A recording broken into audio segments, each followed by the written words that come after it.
Good afternoon, everyone, and welcome to another Disruptive Education Movement live session with GETI or Global Education and Training Institute. Uh, Hashtag Disruptive Education Movement, initiated by Dr. Sunita Gandhi. And today we have with us Mr. Rajesh Awasthi to join us under this movement, who is the principal at Choithram School, Indore.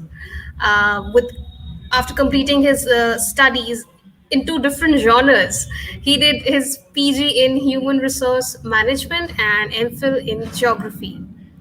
He is a registered NLP trainer, that's our neuro linguistic program, and a cognitive behavior therapy trainer as well. Mr. Awasthi has conducted various workshops, training workshops for teachers, students, and principals as well.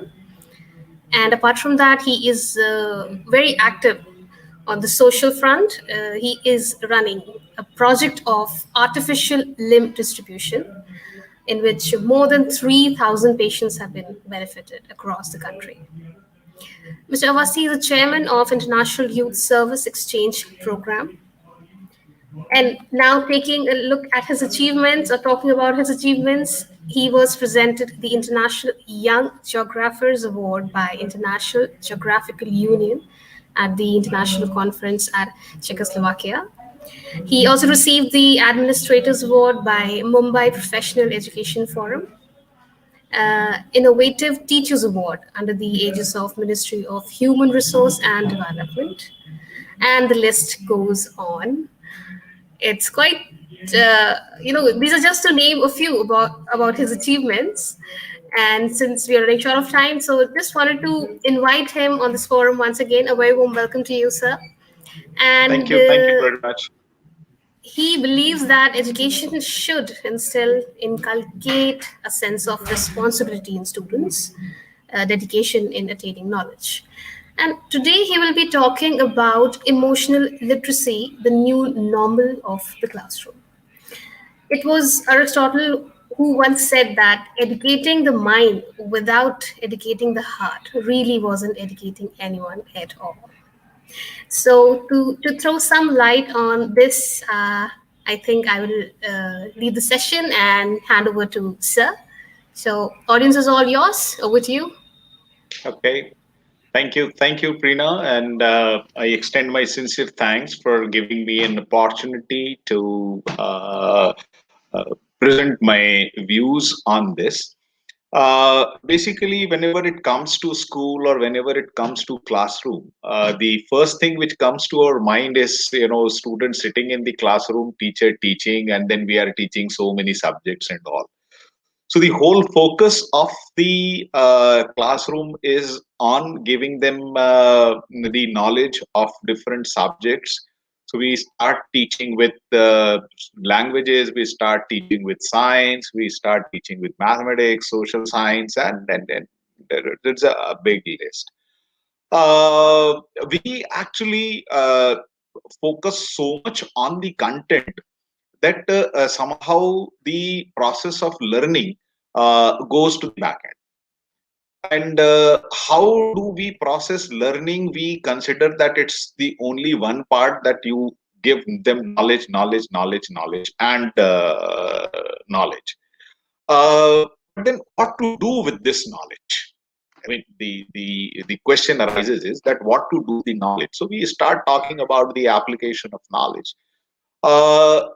And then what to do when we apply the knowledge. So it's a circle where we learn, and then we apply the knowledge, and then we learn. So it's very easy when we draw this circle in the on the paper, and then we say that we should go for the process of learning, unlearning, and relearning. But what are the factors which are involved in the learning? Somehow we do not pay much attention to those factors. And to me, those factors play a very important role. And one of such factor is the emotions, the emotional well-being of the children, of course, of the teacher and each and every person. But for children, it is very important to understand that how the emotions plays a role in the teaching learning process. At the same time, it is equally important for the teachers also to understand that how to take care of the emotions of the self as well as of the children, to have better learning and better understanding, or if I say that effective teaching and effective learning. It's as simple as that, we have lot of uh, thoughts for how to clean our body, how to wear very good clothes. So all tangible things we talk about, all physical things we talk about. And if a simple question is asked a person that what did you do today for your well-being, so the answer will be that, I studied this much, I earned this much, and I purchased this luxury and all.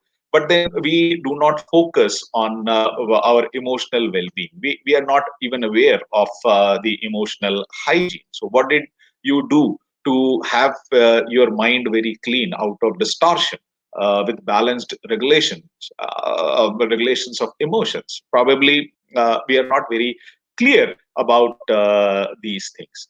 And in school, it becomes very important because the school is the only place where children express, or children rather, I'll say that we sow the seeds of emotional regulation in the school, because the child is with us for almost 15 years.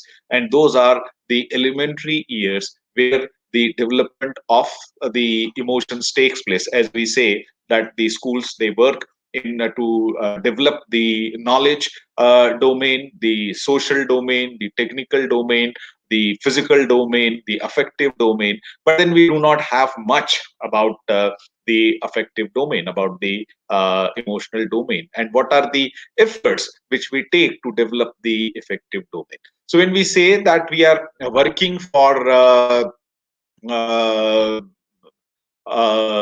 the development of the children, then we find that no, I mean, it is somewhere only limited to the cognitive part only. It is not limited to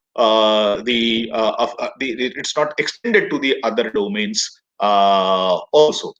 So, in the presentation for next almost 30-35 minutes, we are going to see that how these emotions play the role in the learning, and why there is a need for the emotional literacy. Now, this need of emotional literacy, it was there for a every time you need to understand the emotion. But then in the present scenario, the emotional literacy becomes more important.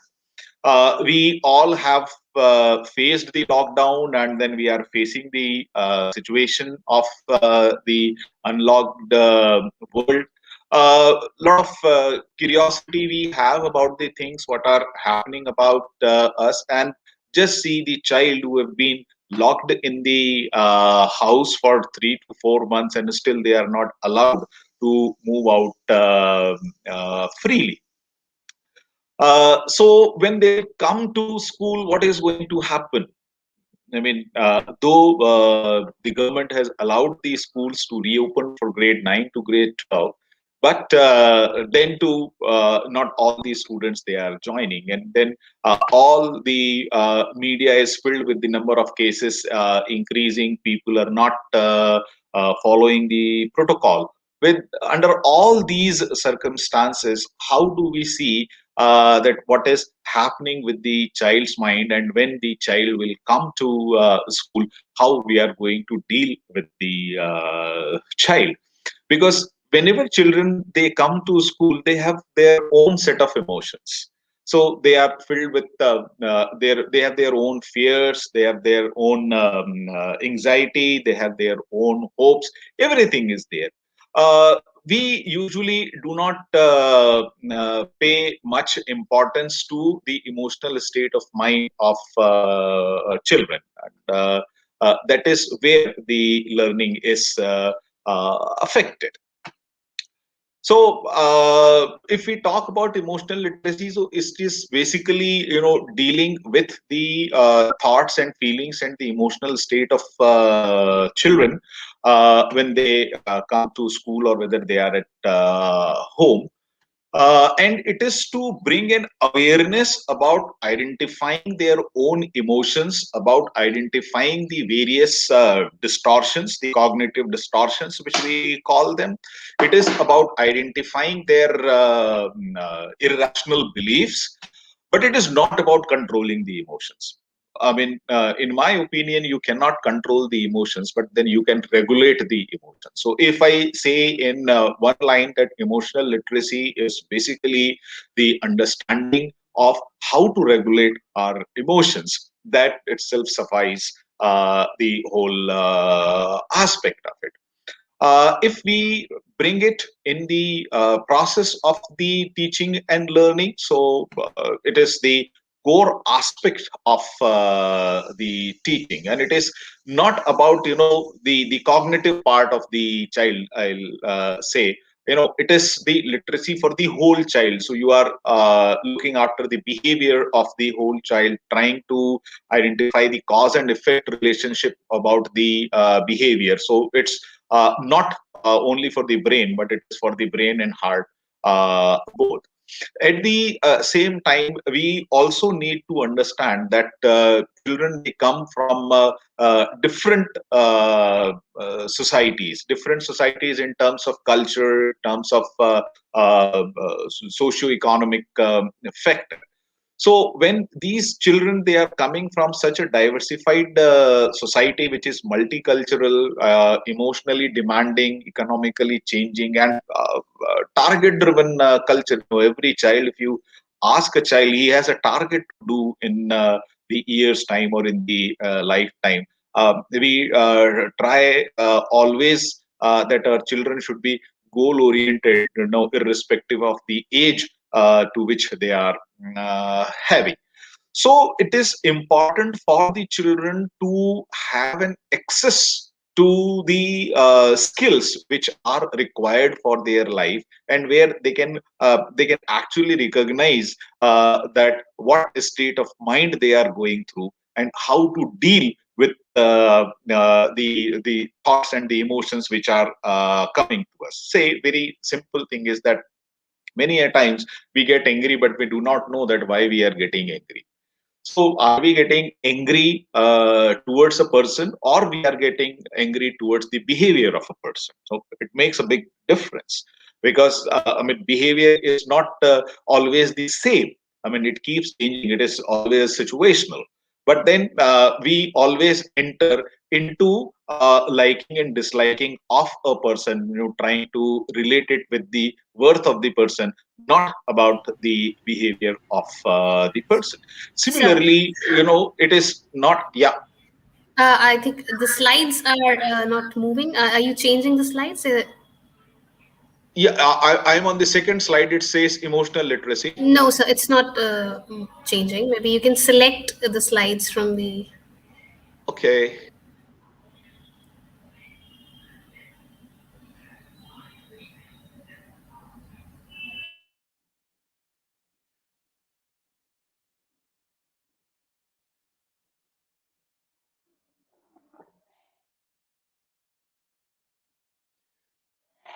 So, I mean, we need to understand and make children understand the reason behind their behavior. Is it visible now? I hope. Yes, sir, it's visible. Yeah. Can you Yes, sir. see right Yes, sir. now? Perfect. Okay. Yeah. Right. Fine. So it is important for us to make children aware about identifying their own belief, their own thought process, and it is not just being something, it is about being as well as doing something. So we are mainly focused upon the action of the people, but not about the reason behind the action of the people.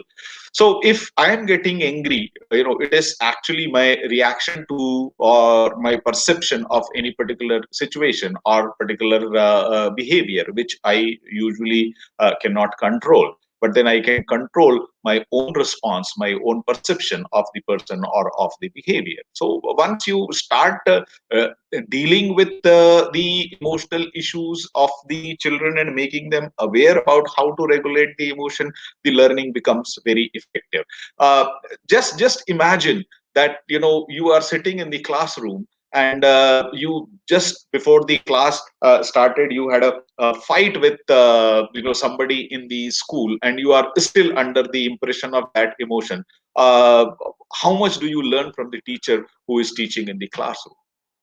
So we cannot concentrate on the learning part, but rather in our mind we have got a lot of irrational belief, and our perception of the situation and our response to the situation we had just before the classroom. But then how they are going to learn all these things? So teachers play a very important role in making them aware and understand the emotions. And that is why when we talk about emotional literacy, it is not only for the children, but it is for the teachers also, and of course for the society also should be aware about these things. But then in a very controlled environment we can very well do it with teachers and the children. At the same time, if the teachers also learn how to regulate the emotion, they will be very effective in the classroom. Like students, they have their own fears, they have their own anxiety, they have their own anger. Teachers also comes to school with all these things. So maybe something happened in my family in the morning, or if my children, they are not well, or my better half is not well, or my in-laws or somebody else is not well, and then I have to go to school. How far we will be able to do away with the anxiety? Because every time we'll be thinking about, what happens if, what will happen if, what will happen if, and then we will not be able to deliver what actually we have to deliver. So, emotional literacy, in my opinion, should be brought into a firm pedagogical system. So I call it as a pedagogical approach, which decides the teaching style and the learning style of the teacher and the learner, and at the same time creates a learning environment in the classroom. So we all have our own behaviors, and we should try to understand that what kind of behavior we are exhibiting in different situations. Now, especially relating to the this particular period, or when the schools are going to start full fledged, which is very important, because children, they are going to come with lot of emotional issues. First thing is that they are not out for a very long time. So there will be a lot of anxiety about how the school will be, and they have not met their friends.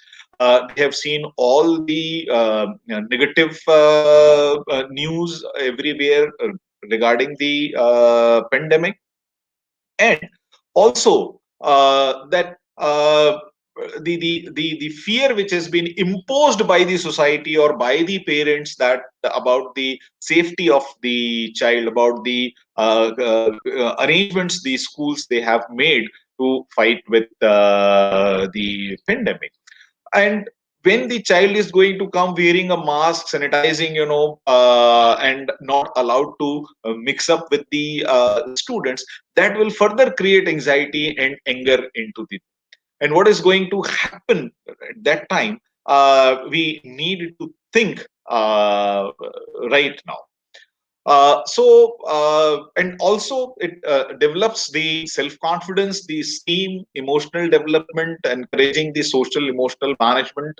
Uh, we must understand that learning is an emotional phenomenon. And this has been proved this year when we had a lot of online classes, but then there was no connect with the child. So we were seeing children, in a grid of 1 centimeter by 1 centimeter, and there are 40 kids on the screen, not able to pay attention to each and every kid. And if you go to whatever research now is coming out, that the online learning is not as effective as people thought of. But unfortunately, there was no other option available to keep the process going. So, in the absence of the emotional connect with the children, the effectiveness of the teaching as well as the effectiveness of the learning has suffered a lot. Uh, we also need to understand that what is going to happen to school when children, they are going to come after the schools are open. After the pandemic, the schools are going to happen to open, sorry.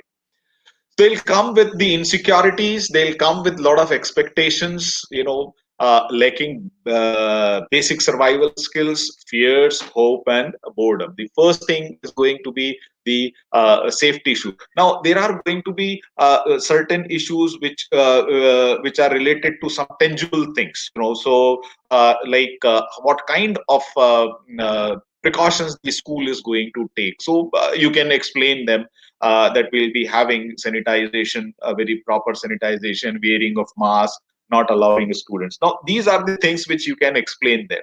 But then, how you are going to deal with the fear which the child is going to have in his mind? What happen if I also get the infection? Now, how you are going to deal with this question or this statement if it comes to? I have not been attending the class, and it will be very difficult for me to sit for 6 hours in the school. How we are going to deal with this thought? Yes, teacher taught me, and I have been promoted in the next class, and I had online education. But there are still many concepts which I'm not clear about. So you have the anxiety in this, you have the fear in this, you have the expectation in this. And if the child comes with a thought is that no, online classes were good because I was relaxed, there was no uniform as such. uh, I was attending the classroom sitting on my sofa or in my bedroom, and this is such a boring thing, where you have to again come back and sit properly, wear a uniform, and there will be so many do's and don'ts. Now, all these things are there in the child's mind, which will be reflected in the behavior, and the teacher need to understand these behaviors. Usually what happens is that teachers in the school, they come and they just flush out everything, all their knowledge, for the cognitive skills rather than the socio emotional and behavior deficit that the child is having. So we are more concerned about completing the course. So we have lost something in the pandemic, so we have to cover the learning gaps which were there in the pandemic, as well as we have to cover the course of the new session.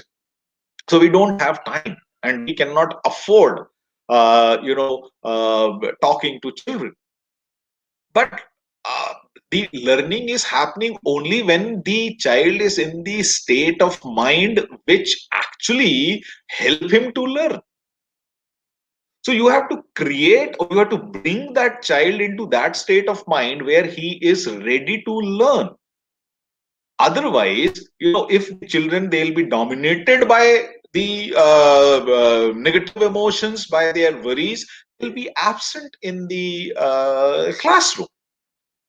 So it is important first to deal with the emotional issues, then enter into the cognitive domain. That will make children learn in a better way. Now, how it affects, actually, how emotions are going to affect the children.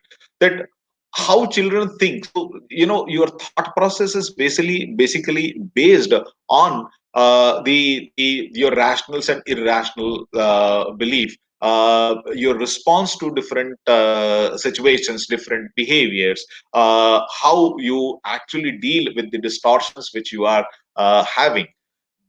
Based on that, you enter into the action, and based on that, then you try to attempt something or you try to avoid something. So when you are not in the controlled state of, or the regulated emotional state of mind, basically you try to avoid the things. And at the same time, as I said, that we have been locked down, and then children still are in the lockdown. So the learning which they are going to have from their peers, that is missing. So socializing is going to be another very crucial thing which the teachers they have to deal with. So if the children, if we are able to deal with the emotional component of each and every children, uh, the learning will be fast, and learning will be effective, more effective.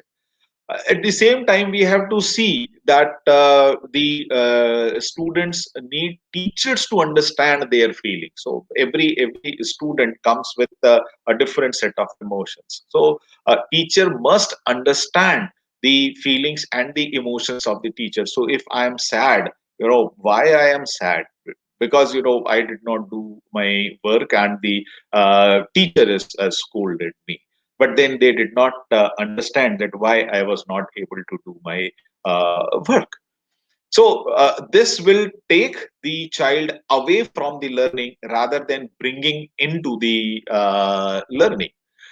Similarly, the biased behavior of the teachers of having favorites and non favorites also is going to create a big rift in the classroom, and this is going to be a social rift in the classroom. Some of the students may not have the accessibility to the technology during the online classes, and they may be missing some important concepts on their skills, or they might not have been able to submit the assignments on time. Now, if a teacher is going to take all these things into consideration and create a social divide into the classroom for those who were able to do it on time, for those who were not able to do on time, that will again develop a very negative image of the child of himself, or I'll say that a negative self concept for the child himself. At the same time, when children they are going to come into the classroom, so it is the teachers who speak, because the teacher has to complete the course, and we talk more about academics.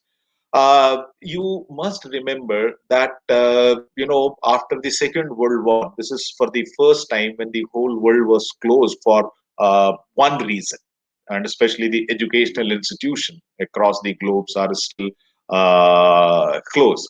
And children, they do not want to discuss the academic with you, but they want to discuss their own experiences of the life which they have gained in last 1 year's time.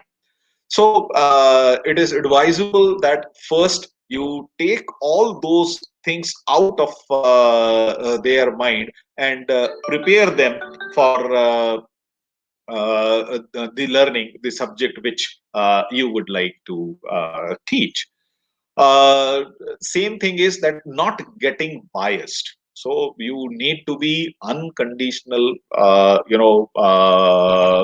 support, positive support you have to give to the children, because we lack in the unconditional positive regard to the children behavior.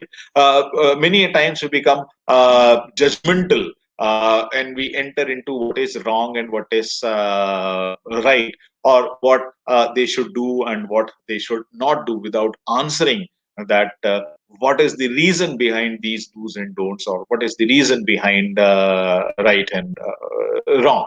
So you have to keep in mind that the feelings and emotions are not should be noticed. They should not go unnoticed, and it should not become, the duty oriented thing that it's my job to come and teach the subject, so my duty is over.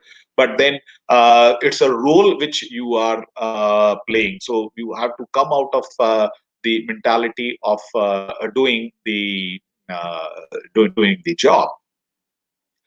Another thing which is very important is that the school climate should be such that the children, they should feel emotionally safe. See, whenever we talk about the school, we talk about the school climate, the school culture, or physical environment. We give a lot of importance to the things which actually shows that which represents that what kind of a school you are. So you have a state of art laboratories, you have a state of art auditorium, state of art building, and then you say that the school climate is such that academically the students, they are they do well, because lot many students, they are entering into the IITs, into other things. The school culture is such that we are very disciplined, and the students, they walk in line when they go out in the corridor, or students are not allowed to speak in Hindi or other languages. So because we are English medium school, so we must teach students how to speak in English, manners, and all these things. At the same time, we talk about the safety of the school. So we talk about the fire safety, we talk about the building safety. All these things are integral part of it. But then the most important part is missing, is the self, the student, and the mind of the students, the emotional requirement of the student in this. So we say that we have a safe school, but then we have a safe school for the physical injuries. Do we have this safe school for emotional injuries? And are we in a situation to measure the emotional injuries which the child is having? We read so many cases in the newspaper, or we see on the television about the bullying, and we come across such things in our schools also. Now, every school has a committee which deals with bullying. Oh, that's fantastic. Every school should have the committee to deal with such cases. But then, do we have the policy that how we are going to deal with the cases of bullying or lookalike cases? So, a simple, if we see the conversation of the bullying and in the team, is that the student A is being asked that why did you bully him? So student A said that no, B started first. Then B says that no, he has commented something on my color, or he has commented something on my family, or any such reason. And then we say that no, this is not good and you should not be doing, and next time if you'll do, we are going to punish them, or we will suspend you from the school, and the case dismissed. So basically, you have avoided something from happening at that particular moment, but then you have not actually taught those students that their behavior should have been different. So, and this happens because we ourselves do not know about the behavior of the children, that under which circumstances and which emotion is triggered, which distortion the child is showing. So, if all these things go unnoticed, then you may not have a very good working environment in the school from the point of view of emotional development. Similarly, the teacher student relation, if we talk about, so teacher student relation should be such that students feel safe with the children. When I say safe, that means emotionally safe with the child. So the child should be thinking that if I open up with my problem with the teacher, The teacher is not going to label me for my problems. I mean, there are n number of examples, we can take where the labeling is done in the school, that this boy is good and this boy is not good, or this boy is good in studies, this boy is good in sports, this boy is good in co-curricular activity, and the X is not good. And X is a culprit because every time he keeps doing mischiefs in the classroom, disturbs the teachers, and all these things. But have we ever tried to find out that what is the reason? There may be some reason with the teacher, with the peers in the classroom, or some reason out of the school, in the family, or in the society, on its friend circle. So all these things actually are basically part of the school climate and the school culture. They are not the problem of the student, which we are not concerned about. Rather, we are more concerned about these problems because we say that we are going to create good citizens for the country. So when we say good citizens for the country, they are not the citizens who are having a very heavy report card with A grades and with very high percentage of no, but it is about their personality, it is about their behavior. So this is what actually happens where we have the lack of emotionally safe environment. Now, what to do and how we should take this to the next level? So we need to have some foundations of the emotional literacy, and the first thing is that bringing awareness in the school, each and every stakeholder of the school, about the importance of the emotions and what the role the emotions play in the development of the children. And at the same time, when children they are going to come, I mean, we can have some strategies for this particular thing, that when children they are going to come, how we are going to welcome them in the classroom. So you need to work more on the emotional parts, and trying to bring the healthy emotions out of them, or converting the negative emotions into the healthy emotions. And you can ask them to be stronger, to more control of their thoughts and actions, because uh, they should be trained to identify and understand that how they feel. So simple exercises you can do into the classroom, asking about their experiences and how they felt in the pandemic period. You may have some children who, or their parents, or who themselves might have suffered with the disease, or you may have some children who might have lost somebody in their family. Don't think that they are children so they are not affected. They are very much affected by all these things, and there you have to actually tell them that how to deal with such kind of situation. Socialization is a very important aspect of the teaching learning process. So you have to focus more on making friends in the classroom and sharing with the friends, and telling them that to understand the feelings and emotions of everybody into the classroom. This will lead to a better learning environment and better acceptance of the situation and of the people.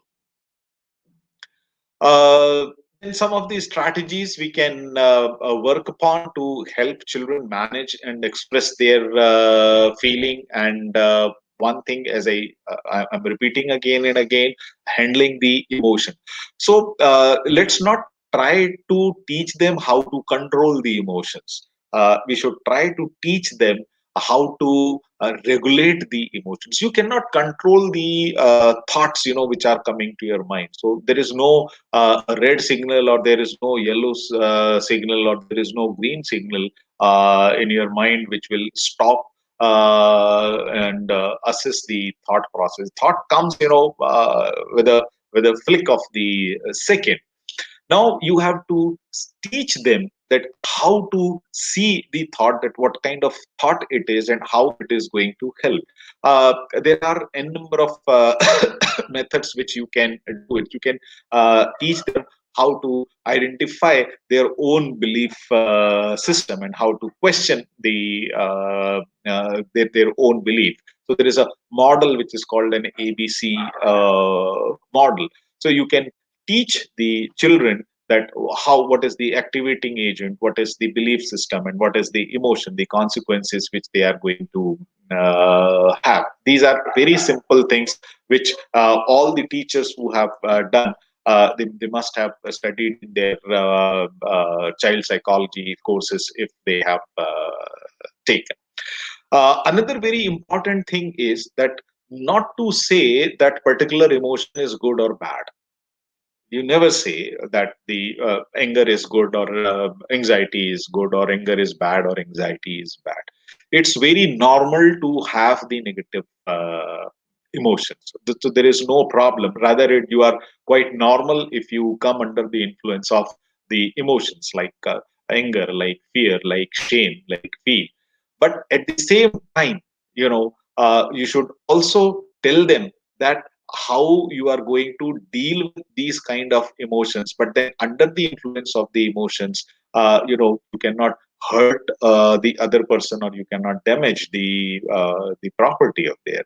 So when they are coming back to the school, you need to tell them that whatever the emotions you are expressing, it's quite normal, or the emotions you are under influence of are quite normal. At the same time, ask, or with the help of them, you can devise some coping strategies also, for the difficult times, or for the difficult thought process, or the difficult feelings which they are having with them. And ask them that, what they feel good about a particular situation which they have faced in during the pandemic, or what are the difficult times which they have faced during the pandemic. And try to be rational, not be judgmental. So never try to console the children that, okay, fine, it happens with everybody, and everybody was in trouble, so if you are in trouble, it's not much a big deal. It may not be a very big deal for you, but then for the child, it's going to be a very a big deal. Just imagine the child who is studying in grade 12, and working to make his career, and it's a very big deal for him. But you cannot say that, I mean, nothing can happen. And there are other students also who are preparing for their future. So if you are not able to prepare for your future, learn from others how they are doing it. So don't try to compare also, because people, they have their own set of value system. People, they have their own set of belief system. So you just acknowledge that, yes, I understand that you have gone through a very tough time. So you start like this when you are dealing with children. That will help them to settle down, and they also feel that, yes, teacher understands the feeling which we are showing, reflecting. Then another thing is that you need to help children to develop a very healthy self concept, because lot many children will be coming with the negative self concept. It is not only about the pandemic. If I share some of the examples, that there may be some people who might have lost the jobs, and were not able to pay the school fee, and getting reminders from the school for the payment of fee. Now, such child, when is going to come to school, and if he is labeled as the child who has not paid the fee, the child is going to make a very negative self concept for him as well as for his family, because his father was not able to pay the fee. So it may be a feeling of shame, it may be feeling of hurt, and also the feeling of anger to this. So try to help them in converting the negative self concepts to the positive self concept. Then the socio-cultural, the economic, the family differences are there. Try to make them understand that people are different. So instead of entering into the good and bad, we should always try to use the word that no, people are not good, people are not bad, but people are different. So you are trying to teach them to be non-judgmental and accepting the people, accepting the situation, accepting the behavior as it is.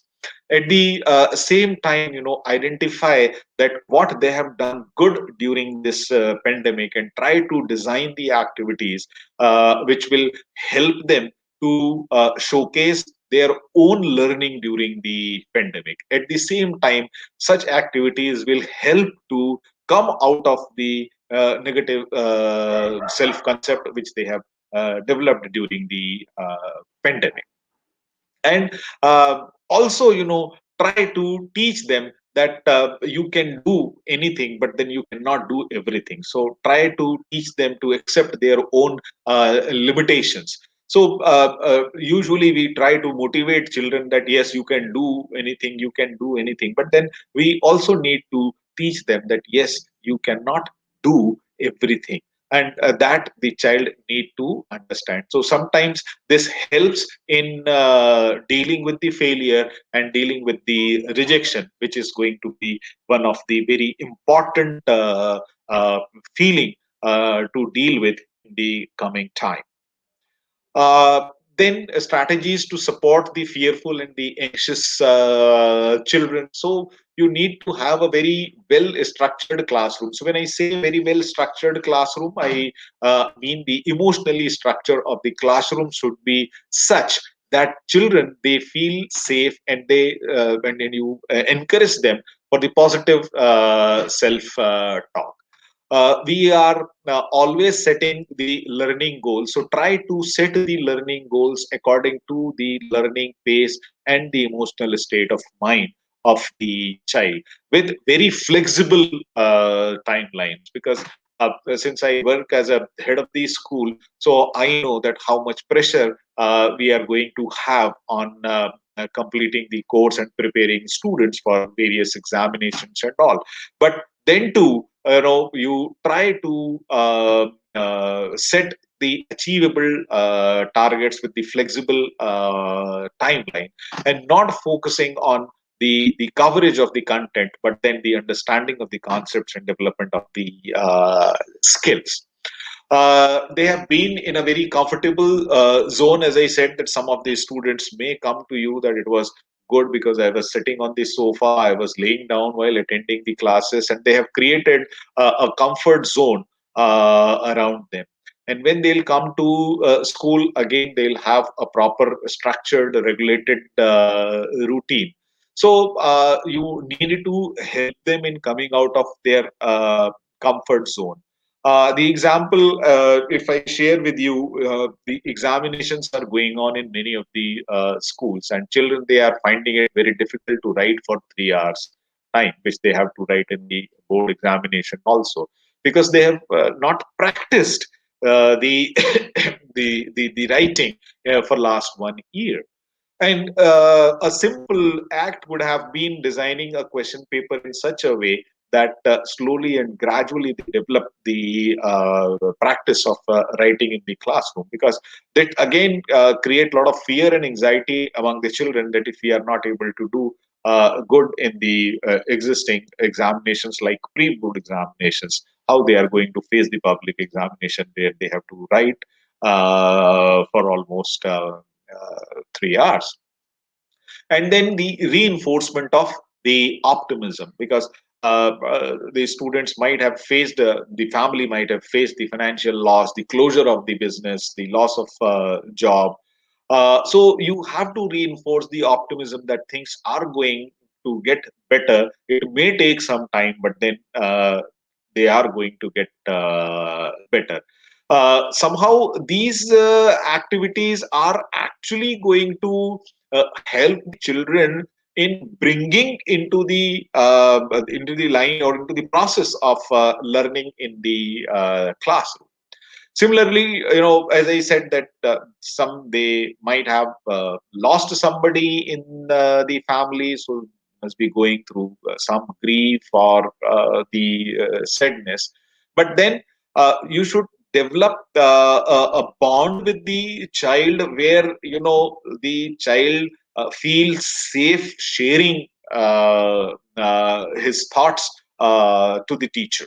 I mean, you have to create that emotional bond that the child says that yes, somebody is there whom I can speak of, who is not going to label me down, who is not going to tell what I am talking about my family or what happened in my family during the lockdown.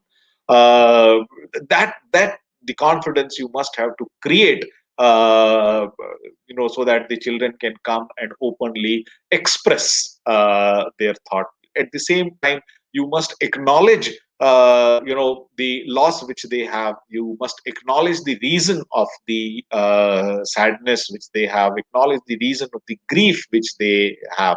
Once you start acknowledging these things, the process of healing up starts, and it goes faster. So you need to be emotionally balanced, and at the same time, making the child also emotionally balanced.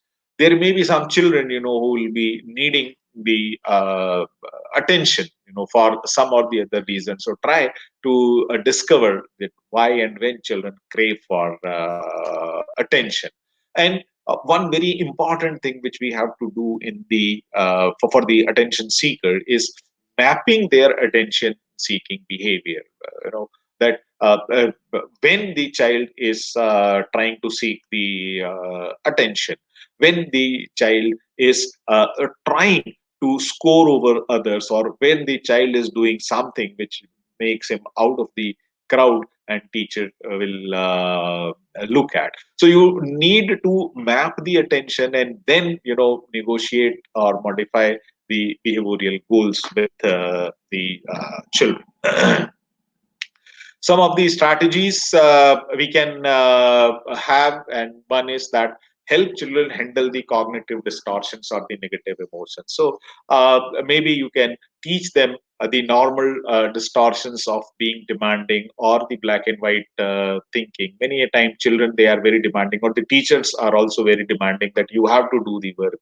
If you have not done the work, why you have not done the work, how can you talk to me like this? Now these are all the demands which we are putting them in the form of do's and don'ts. Instead of that, try to validate the feeling of feeling uncomfortable by the child for your own behavior and for their own behavior. A very important thing which not only the children but everybody should try to develop is that develop the acceptance that yes, I have an emotional problem, and when I have an emotional problem, I behave in a different way, and I need to behave in a different way. Train them to question their own irrational belief and design the coping system. Say, for example, if I say that I must do well in the test, and if I'll not do well in the test, it's going to be awful, or it's going to be bad, or it's going to be very insulting. Now this is an irrational belief. So yes, you must do well in the test, but if you do not do well in the test, the world is not going to end. So you will have an opportunity to do it better. But then this you do not have to preach to the child. You have to tell the child to question the irrational belief in this way. So maybe dealing with all these things may help the children to learn effectively and create a better learning environment in the school. And it will also help the teachers to be more effective in the classroom.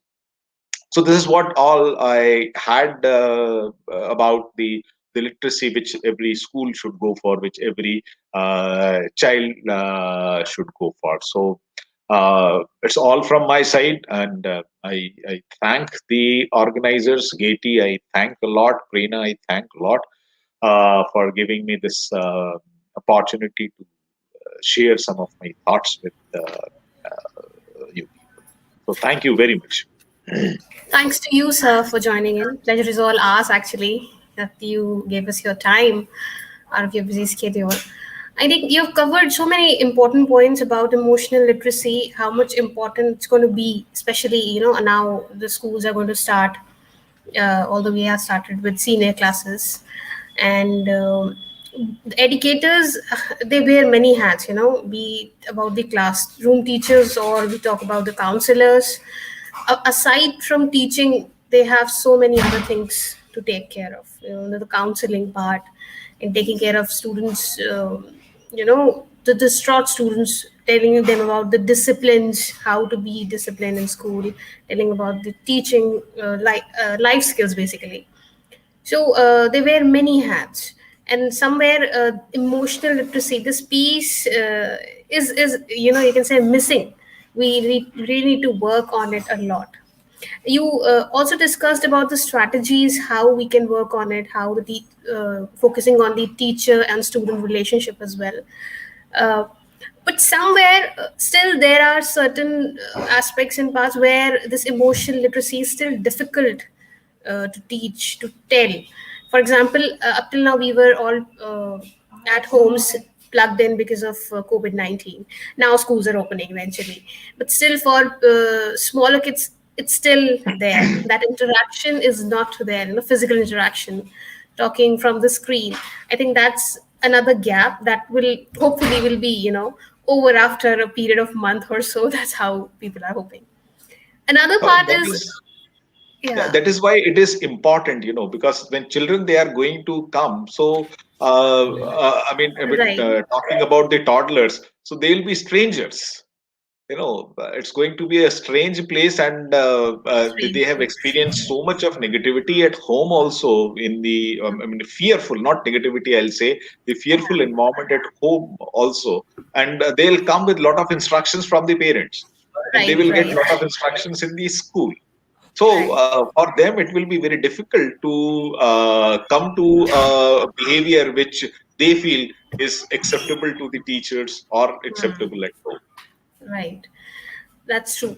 And somewhere our expectations from, if I talk about the gender norms, somewhere the expectations from the boys and girls differ. We say that Yeah, boys don't cry. They should not yeah. express their No. emotions because it makes them too feminine. So, These are all the sexiest remarks I say, that the boys and girls. So there is no nothing as such, that boys cannot cry or should not cry. right. It is rather it's an strength, Hmm. that you have the courage to express your Express. emotions. I mean, these are all things, which we unnecessarily we have made, and But yeah, that's how children should be told they about. are told. So from since Yeah, childhood, they are told, "Do not cry. You're a boy. Boys don't cry." So yeah, that's one major yeah. point where, They, they, they've been told, "अरे क्या लड़की जैसे रो रहा है?" You're crying like a right, girl. right, right. So uh, that is something should be limited, and also we are busy and distracted.